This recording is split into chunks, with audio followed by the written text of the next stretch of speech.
이번에 우리 여러분들과 공유를 할 이 댓글, 이번에 소개해 드리는 댓글 내용은 이야기가 또 많이 길어질 것입니다. 영상을 몇 개로 나누어서 올려드리는 이유에 대해서 말씀을 드렸듯이 이번 영상도 몇 개로 나누어서 올려드릴 것입니다. 자, 우선 댓글. 지금 부동산이 많이 오를 거라고 해서 걱정이 됩니다. 자, 하고 이렇게 시작했어요. 댓글의 내용을 하나하나 말씀을 드리겠습니다. 아직 내 집이 없으신 분들, 부동산 오른다 그러면 정말 속상하고 불안하고 화나고 그렇습니다. 저는 현재 내 집은 없는데 집값은 계속 오른다고 하니까 그 불안한 마음 누구보다도 공감합니다.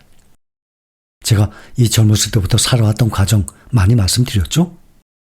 저도 젊었을 때 한때는 이 집 없는 서름이라는 단어를 실감했던 사람이었기 때문입니다.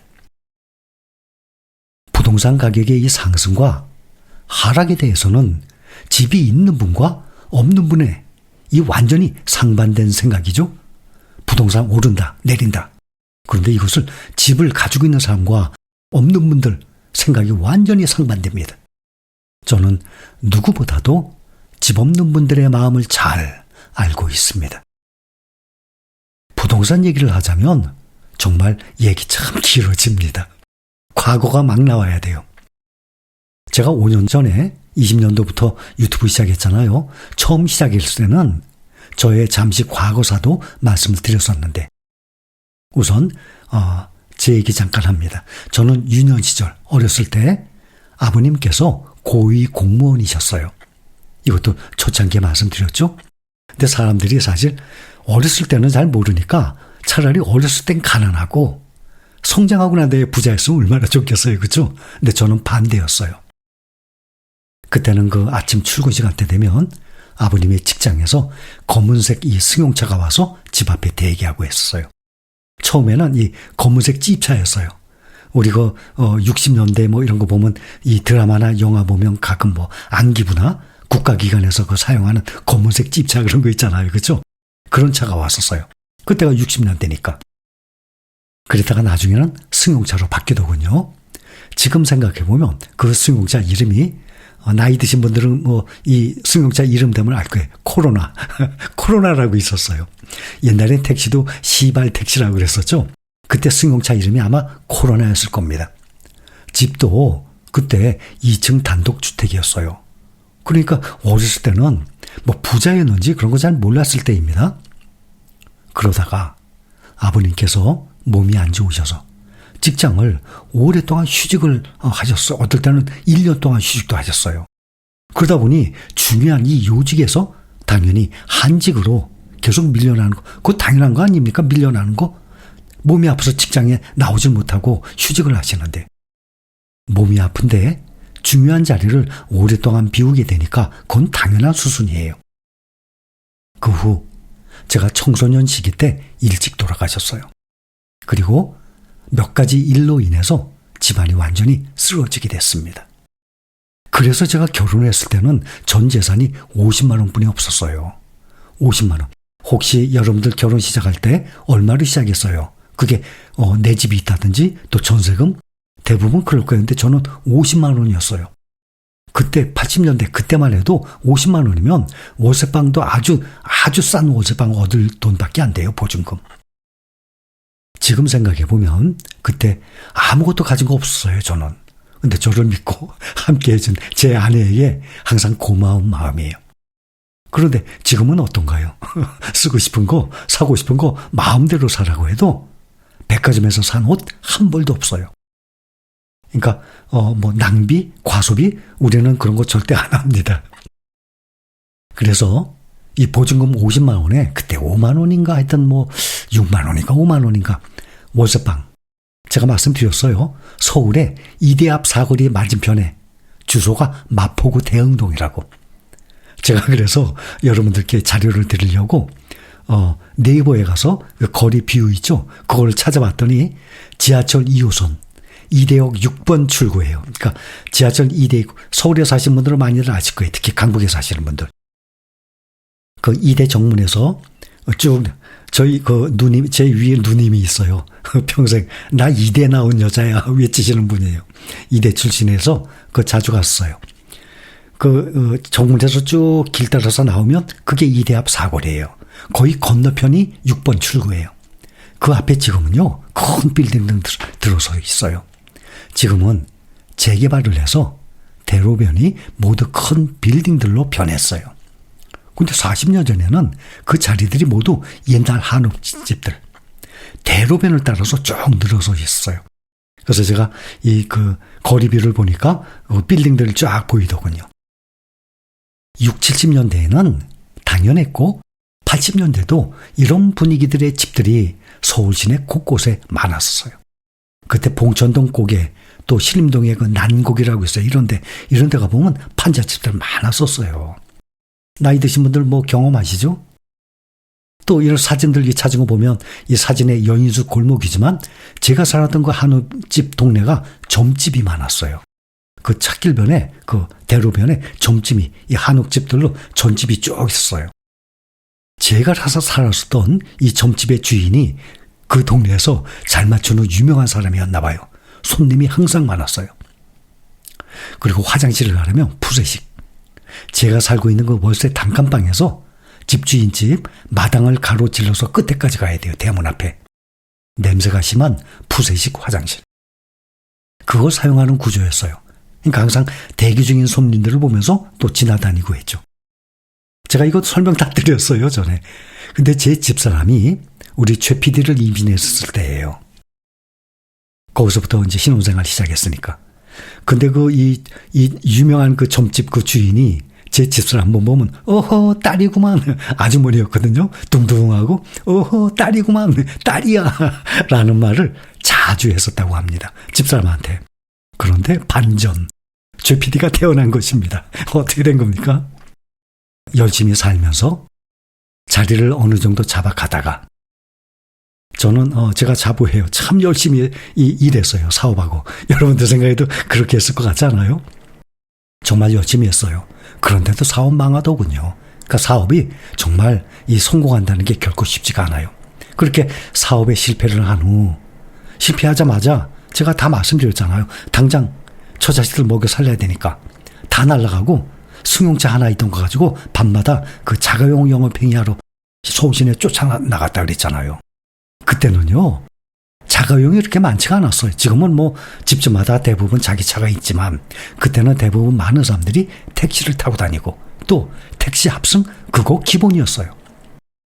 내가 택시를 타고 내가 원하는 곳까지 가면서 합승을 안 하면 그 운 좋은 거였어요. 그러니까 대부분 합승할 정도였어요. 그러니까 차를 타는 사람들은 많은데 택시는 그렇게 많지가 않았어요. 많지가 않은 게 아니라 사람이 많았죠. 내 차들이 없었으니까. 이거 다 설명드렸던 내용입니다. 그랬다가 어떤 사람이 젊은 사람이 이런 거 하지 말고 택시 운전하라 그러길래 그럴까? 그리고 6개월 동안 택시 운전했던 거예요.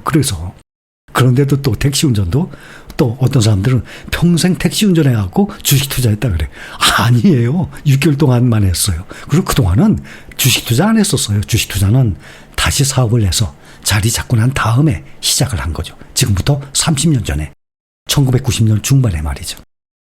다 설명을 드렸던 내용들이에요. 그래서 100만 원에 6만 원짜리 반지하 월세방을 전전했었다고 많이 말씀드렸습니다. 한 번은 반지하에 이사를 들어가는데 이 층고가 높이가 낮으니까 장롱이 길잖아요. 세로로. 그 들어가지 않아서 옆으로 눕혀서 생활을 했었다고 이거 다 말씀드렸습니다. 많은 분들도 젊었을 때 돈 없이 고생 많았던 가난했었던 시절 있을 겁니다. 제가 이런 말씀을 드리면 공감하시는 분들도 나도 젊었을 때 신혼 때 어디 살면서 어떻게 고생하고 얼마부터 시작을 하고 이 과거사들을 댓글로 올려주시는 분들도 계셨었어요. 그러니 저도 집 없이 월세방 생활을 하면서 집 없는 서름 많이 경험해봐서 현재 내 집 없는 분들 그 상황 잘 알고 있습니다.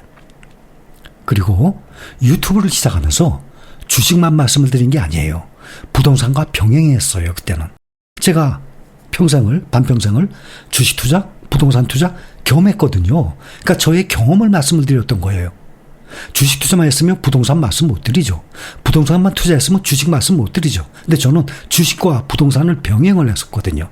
그러니까 2020년 시작하면서 그때는 뭐 이렇게 목소리만 나간 게 아니라 화면에 제 얼굴 나오고 직접 말씀드렸던 거 아닙니까? 시나리오도 없이 원고도 없이 제 생각 쭉쭉 말씀드렸던 거예요. 그래서 주식만 말씀을 드린 것이 아니라 부동산과 병행을 해서 지금 주식 관련 영상을 올리듯이 부동산도 말씀을 드렸었는데 주식은 괜찮았어요. 근데 부동산 말씀을 드리잖아요. 특히 우리나라는 전 세계적으로 높은 인구 밀도와 또 앞으로 물가가 오르면서 인구 밀도가 높으니까 땅값 그만큼 비례적으로 오를 거 아닙니까? 거기다가 인건비 오르죠. 각종 건축 자재비 이 등등으로 인해서 집값이 올라갈 거라 말씀을 드리면 집이 없는 분들이 강하게 반발하시는 모습. 전 마음이 아팠어요. 저 또한 그 마음을 이해를 하니까 제 마음도 많이 불편했었습니다. 댓글로 저를 공격했다고 불편한 거 아니에요. 저는 댓글로 누가 뭐라 그러든 그건 당신 생각. 그래? 내가 참고할게. 이런 마인드예요. 그러니까 댓글로 저를 공격해서 불편한 것이 아니라 집 없는 분들의 마음을 이해를 한다는 뜻입니다. 그래서 처음에는 제가 주식과 부동산 양쪽으로 경험했으니까 투자 생활을 해왔기 때문에 부동산과 주식이 재산 증식에 있어서 투자 방법의 이 대표적인 양대산맥이라서 그동안의 저의 경험과 함께 진행을 하다가 부동산 관련 영상을 올리지 않게 된 것입니다. 그래서 지금은 부동산을 안 하고 말씀 안 드리고 주식에 대한 말씀을 드리는 거예요.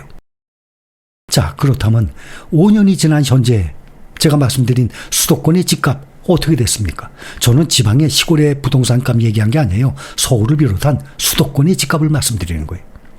그것도 수도권, 경기도 보면 서울하고 가까운 쪽에 자, 하남시, 성남시, 과천시, 안양시, 또 광명시 이렇게 서울에 근접한 수도권 얘기하는 거예요. 이 경기도 저 끝에 있는 쪽 말씀드리는 게 아니라 그쪽에 내 집을 가지고 계신 분들 여러분들의 집값 얼마나 올랐습니까? 5년 전에 비해서 10년 전에 비해서 아마 집값이 내려간 분들보다 올라간 분들이 훨씬 많으실 겁니다. 특히 수도권에 사시는 분들이라면 더욱 그러실 겁니다. 그러니 5년 전에 한참 부동산에 대해서 말씀을 드릴 때 어떤 분들은 앞으로 집값 떨어질 것이라고 들어서 멀쩡히 살고 있던 집을 팔아버렸대요. 집값이 계속 오르고 있어서 크게 후회한다는 댓글 그거 봤습니다. 이런 잘못된 판단과 결정은 본인뿐만이 아니고 함께 살고 있는 가족 전체, 특히 자식들에게도 경제적으로 크게 손실을 본 케이스가 되는 것입니다. 또 자꾸 집값 떨어지니까 집살 능력이 어느 정도 되는데도 자꾸 미루는 거예요. 그러다 보니 집값 계속 올라갔어요. 인정하시죠? 인생을 살아가면서 그 한 번의 잘못된 판단이 그 사람의 수십 년의 경제력을 좌우하게 됩니다. 자, 가장 최근 현재 6월 13일자 기사예요. 3.3제곱미터 한 평이죠. 한 평당 4천만 원에서 5천만 원으로 뛰는데 딱 1년 걸렸다. 서울 아파트 분양가 얘기예요. 분양가 얘기. 전용 84제곱미터예요. 그럼 33평, 34평 이렇게 얘기하죠. 기준으로 17억 원대예요, 지금. 10년 전, 2015년이죠. 10년 전. 서울 아파트 평당 평균 분양가가 1,948만 원. 2천만 원을 넘지 않았었어요. 그거를 84제곱미터 33, 4평형대 기준으로 하면 6억 원대였어요. 10년 전에 6억 원. 근데 지금 17억이에요. 그 이후 2016년도에 2천만 원대 넘어섰고 2022년도에 3천만 원대 벽을 돌파했어요. 2천만 원대를 넘어선 지 6년 만에 3천만 원대에 진입한 겁니다. 주식도 마찬가지잖아요. 몇 년 지날수록 계속 올라가고 있는 것 우리 다 경험하죠? 부동산, 주식 마찬가지. 근데 그게 주식이 부동산보다 훨씬 높은 이 평균 이 상승률 아니겠습니까? 그렇게 눈길을 끄는 것은 2022년 그 이후 분양가 상승세 가팔라졌어요. 제가 이미 5년 전에 아파트값이 오르는 이유를 말씀을 드렸던 인건비, 철근, 시멘트, 레미콘, 각종 이 원자재 값들 급등등으로 인해서 공사비가 폭등을 했던 시기가 바로 이때예요. 그러니 저는 제 생각에 5년 전에 분명히 수도권, 서울을 비롯한 수도권 집값 오를 겁니다. 저의 생각 말씀드렸는데 이렇게 오를 것 같은데 제가 어떻게 집 없는 분들을 생각해서 집값 떨어질 겁니다 말씀드립니까? 그러니까 제 생각에는 분명히 오를 것 같아요. 5년 전에 유튜브 시작했을 때. 그러니까 앞으로 집값 오를 겁니다. 그럼 없는 분들은 막 화내요. 공격해요. 정말 안타까운 마음이죠. 제 생각엔 분명히 오를 것 같았는데. 2022년 그때 3,500만 원 정도 했는데 2024년도에 5천만 원 가까이. 올 들어 5월까지 평균 분양가가 5,113만 원까지 5천만 원대 돌파했어요. 평당. 그러니까 30평, 3, 55, 15억 아닙니까? 근데 33, 34평이니까 17억이 되는 거죠. 경기도 분양가는 2015년, 10년 전에 1,057만 원. 근데 2024년도 9년 만에 1,981만 원. 서울보다는 많이 떨어지죠? 근데 경기도는 서울에 인접한 도시 말고 저 아래 도시까지 합한 거예요. 올 1월부터 5월에는 2,030만 원, 사상 첫 2천만 원대를 넘어섰어요. 그러니까 33평형 기준으로 분양가가 7억 원에 육박한 거예요. 그런데 서울 근교의 도시들이죠. 과천은 뭐 서울 버금가죠. 성남 분당 판교 엄청나요. 하남시도 마찬가지. 분양가 다 7억 넘어요. 근데 경기도 전체를 얘기하니까 그렇죠. 인천도 2천만 원 벽을 돌파했어요. 그러니까 전국도 2천만 원대 시대예요.